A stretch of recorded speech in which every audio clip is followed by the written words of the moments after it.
যিকোনো মুহূৰ্তত বিধ্বস্ত হ'ব পাৰে কালিৰ আলগা সীমান্ত পথ ৰাজ্যৰ মাজত হাহাকাৰ দক্ষিণ চালমৰা মানিকাছৰ জিলাৰ অন্তৰ্গত কালিৰ আলগা সীমান্ত পথ যিকোনো মুহূৰ্তত বিধ্বস্ত হোৱাৰ সম্ভাৱনাই দেখা দিছে। এই অঞ্চলসমূহ ব্ৰহ্মপুত্ৰ নদীৰ ব্যাপক গৰাখহনীয়াৰ ফলত বিধ্বস্ত হৈছে। এতিয়া এই পথটো ব্ৰহ্মপুত্ৰ নদীৰ পাৰৰ পৰা মাথো 7-8 মিটাৰ দূৰত আছে। যিকোনো মুহূৰ্তত বিধ্বস্ত হোৱাৰ সম্ভাৱনাই দেখা দিছে এই সীমান্ত পথটো। সেয়েহে এই অঞ্চলটোৰ ৰাইজে আতংকিত হৈ পৰিছে আৰু গৰাখহনীয়া প্ৰতিৰোধৰ দাবী জনায়। रोड আছে এই ৰোডৰ পৰা আপোনাৰ অকল 15-20 মিটাৰ দূৰত আছে।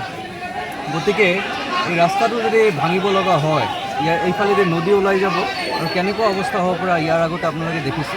লাষ্ট টাইম যেনেকুৱা অৱস্থা হৈছিল তাতকৈ আৰু ভয়াৱহ অৱস্থা হ'ব এইকাৰণে কাৰণ এইবাৰ মোটামুটি আপোনাৰ মাজেদি ওলাই যাব আৰু এইফালে আমাৰ বৰ্ডাৰৰ যিবিলাক কি আছে আমাৰ এটা BSFৰ কেম্প আছে সেই কেম্পবিলাকত থাকিব মানে এটা ডাঙৰ সন্দেহ হৈ আছে।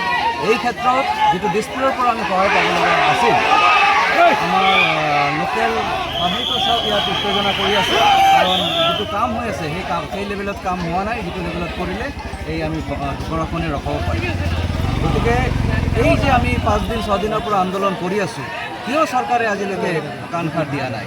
আমি ইয়াৰ লগতে যি আমাৰ CM আছে আমাৰ পীযুষ হাজৰিকা ডাঙৰীয়া আছে তেখেতসকলক প্ৰশ্ন কৰিব খুজিছে যে তেখেতসকলে এতিয়ালৈকে কিয় অহা নাই।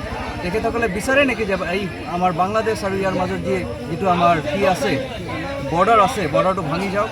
বৰ্ডাৰ ভাঙাৰ লগে লগে সিহঁতে কৈ আছে যে বাংলাদেশৰ পৰা মানুহ সোমাই আহে। আমিও বিচাৰোঁ যে বাংলাদেশৰ পৰা মানুহ সোমাব নালাগে, কিন্তু বৰ্ডাৰটো যদি নাথাকে বাংলাদেশৰ পৰা যিকোনো সময়ত মানুহ সোমাই আহিব পাৰে। গতিকে এই বৰ্ডাৰটো আমাৰ ৰক্ষা কৰিব লাগে, এই ৰাস্তাটো ৰক্ষা কৰিব লাগে। তাৰ কাৰণে যিটো পন্থা ল'ব লাগে আমি ল'বলৈ সাজু আছোঁ।